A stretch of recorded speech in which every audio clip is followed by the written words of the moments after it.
Good morning. So, this is my 13th day of restoring my garden.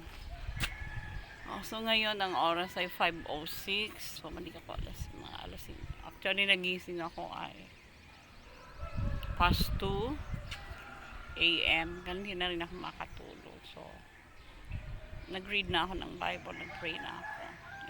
And I do my, naglinis na ako ng kitchen, naghugas, and I take my breakfast. So thank you Lord for the strength. So ngayon nandito na ako sa taas for my gardening. Salamat sa Panginoon for the great day, for the beautiful morning. Ayan, ang ganda po ng ano dito, ang ganda ng araw. Ayan.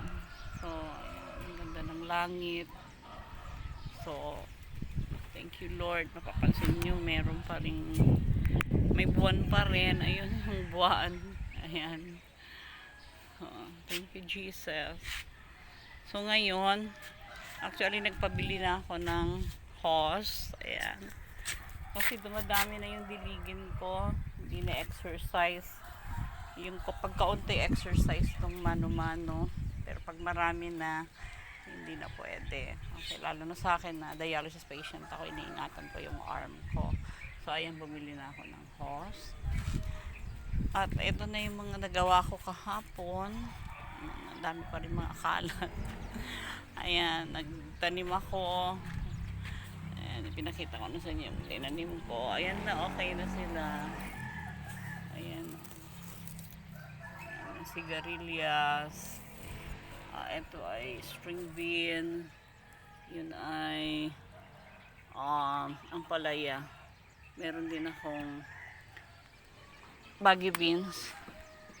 So, ito yung ginawa ko kahapon. Talagang ano. Ayan. So, yung kahoy ay inano ko na. Ayan. Kasi ito pag nabulok to, actually pabulok na rin naman to. Ayan. Pag nabulok to, magiging abono rin siya. Magiging abono rin siya. Ayan. Kaysa itatapon mo, pwede naman mapakinabangan ng halaman. Ayan, inayos ko na sila.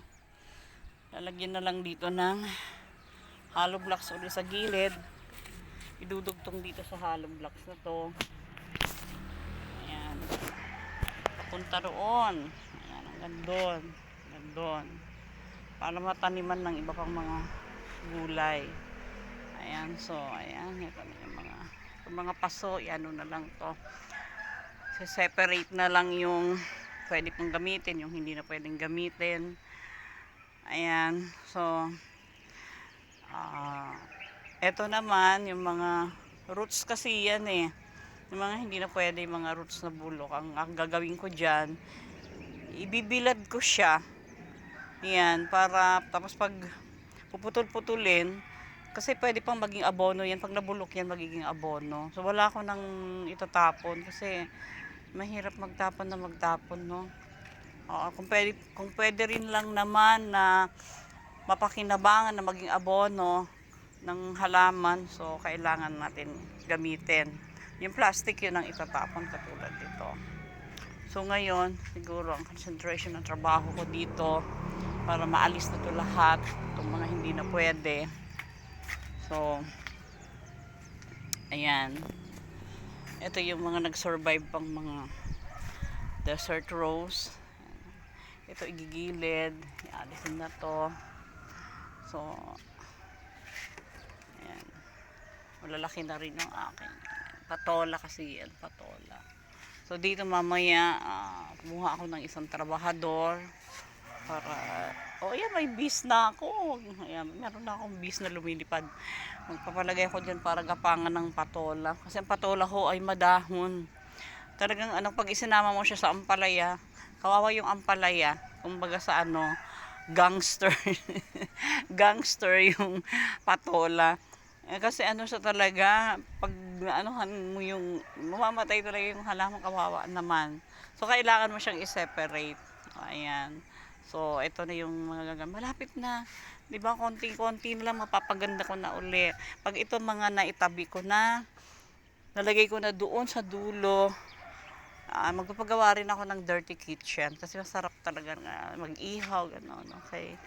Gusto ko kasi itong gawin uli yung hindi na for business purposes. Kasi dati noon, Garden Cafe is for business purposes.